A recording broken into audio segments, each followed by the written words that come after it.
Many amendments, many articles, and many laws are there, but the one who binds all these is the Constitution. With these lines, I would like to wish a very warm good morning to respected ma'am and my all dear friends. Today, I, Divyanshi, along with my fellow teammates, is going to present a skit on the topic Formation of Indian Constitution. Nelson Mandela was sentenced to life imprisonment for committing sabotage against the government. In 1956, he was imprisoned on the charges of treason but later acquitted. Now, with the help of a skit, let us look towards the people of South Africa, how they were discriminated on the basis of their race. My return to Soweto fills my heart with joy. At the same time, I also return to a deep sadness. Sadness to know that you all are still suffering from an inhuman system. Apartheid education is inferior and a crime against humanity. Let us build a disciplined structures and let throw out the difference between blacks and whites.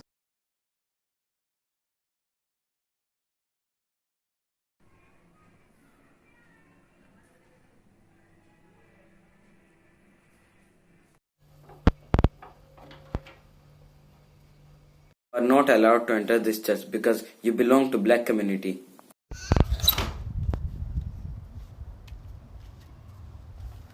Oh Jesus, do something. I cannot bear too much of discrimination.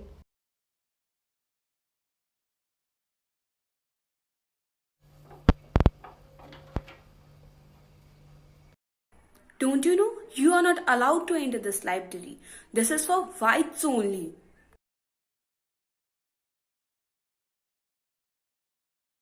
Boycott apartheid, Black Lives Matter.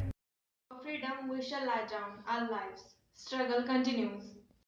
Nelson Mandela formed African National Party ANC and won elections and made government.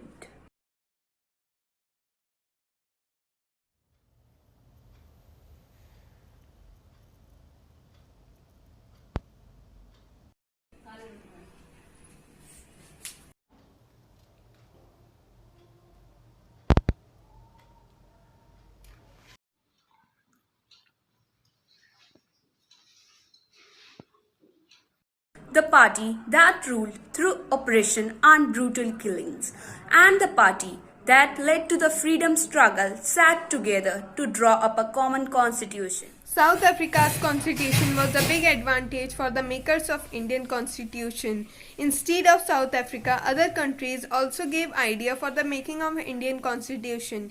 For example, British gave voting rights, Russia gave socialism, USA gave preamble, France gave concept of republic, and Canada gave advisory jurisdiction of the Supreme Court. Indian Constitution consists of 104 amendments, 395 articles in 22 parts, and 8 schedules. It came into effect on 26 January, the day India celebrates as a Republic Day each year.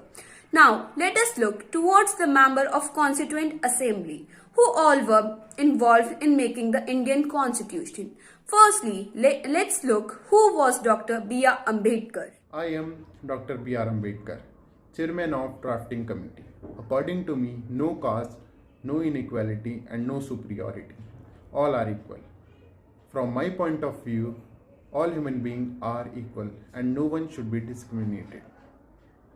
I am Pandit Jawaharlal Nehru, the first Prime Minister of India after independence, announced the first row of Constitution. I am Dr. Rajendra Prasad, President of Constituent Assembly in India. I encourage the development of education in India. Education should be equally distributed irrespective of race, religion and gender. I am H.C. Mukherjee, Vice Chairman of Constituent Assembly. There should be no discrimination on the basis of gender.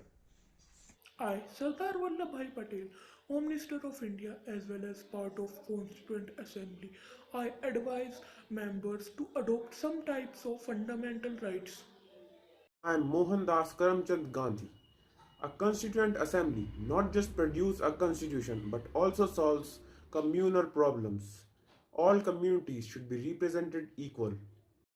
I am Sarojini Naidu. I am appointed as the member of Constitutional Assembly. I advise you to adopt the national flag in the assembly. I am G. Durgabai Deshmukh, a member of Constituent Assembly. I advise for the establishment of independent judicial system. I'm Lida Roy, a member of Constituent Assembly and a feminist. I think that all people are equal, socially, economically, and politically. We, the people of India, having solemnly resolved to constitute India into a sovereign, socialist, secular, democratic republic, to secure all its citizens socially, economically, and politically. Liberty of thought expression. Faith and worship. Equality of status and of opportunities. And to promote among them all. Fraternity, assuring the dignity of the individual. And the unity and the integrity of the nation. in our Constituent Assembly this 26th day of November 1949, do hereby adopt, enact, and give to ourselves this Constitution.